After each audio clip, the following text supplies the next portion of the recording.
Every year around the world, students are bracing themselves for their final test scores in order to be accepted to the top-notch colleges.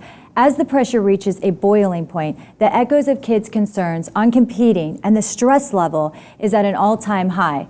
A viral video by Indian comedian Verdas has shed light on the fact that test results should not be the only factor to judge a student's success. Nick, there's a pressure cooker going on with around the world. In India, they say that the National Crime Bureau recorded that there's over 2,000 deaths a year just related with after they get their finals and they didn't do well. In China, it's been reported that they've put bars up inside the high school for kids not to jump.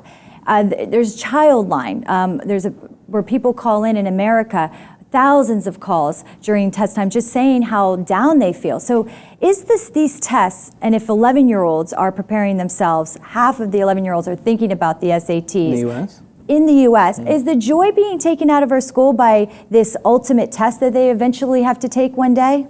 Well, if that is the case, then there is no joy at all if they have to put bars on the windows. But it's no coincidence that we see this in countries with such a high population, China having the highest population, India having the second population, Japan is there too when it comes to stress-induced suicides that lead back to the school.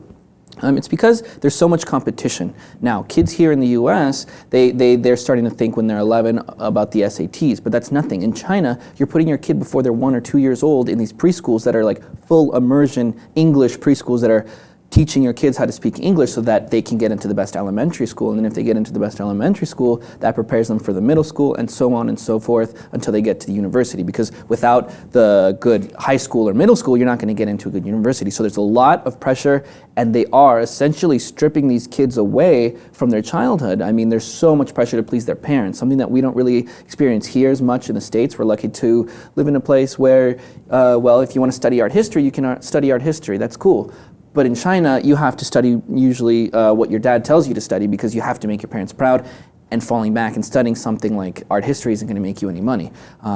Unfortunately, there's a lot more pressure on those kids, and that's why we see these kinds of things. But I'm glad Verdas, for example, the comedian, comes out and makes light of this and definitely highlights it because it is something that we should talk about. I think an excellent point you brought up is competition, but that's the whole thing. This SATs and this major test that's around the world that everybody has to take wasn't really designed to fail. It's designed to show performance level. Like a census? Yeah, like to show where you are at. But again, college, the beauty of college is that you don't have to be a math wizard. You can go for your major into English, into journalism. So the question is that do you really need to get into Ivy League schools? And is this competition? Should you rest assured that even if you don't score so high, perhaps your fate does lie in a college that maybe isn't the top number 1 through 5, but that doesn't mean your future is bleak. You can still have a great future. For instance, Google, who has over 2 million applicants, has recently spoke out on it, and he said Laszlo Bock, Google's head of people operations, when the company was small,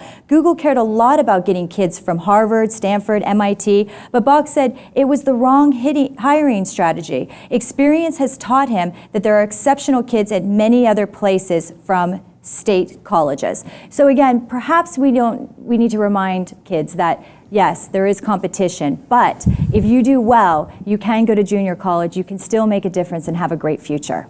Well, that is a very good point, and ideally I think it should be like that. But try convincing a kid in India or in China, try telling him you should study whatever makes you happy.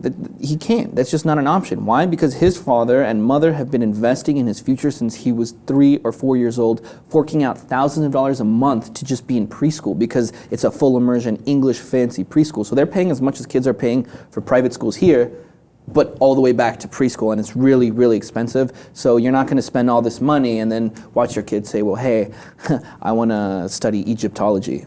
Not so fast, dude. Yeah, well, it's great that we had Verdas speak up and say the 12th boards don't define you, you define your future. And I think that that's important. We have to remind kids that you are essentially the ones that have the power. We'd love to hear your comments below about what you think about test scores. And thank you for watching the LIP TV 2, and don't forget to subscribe.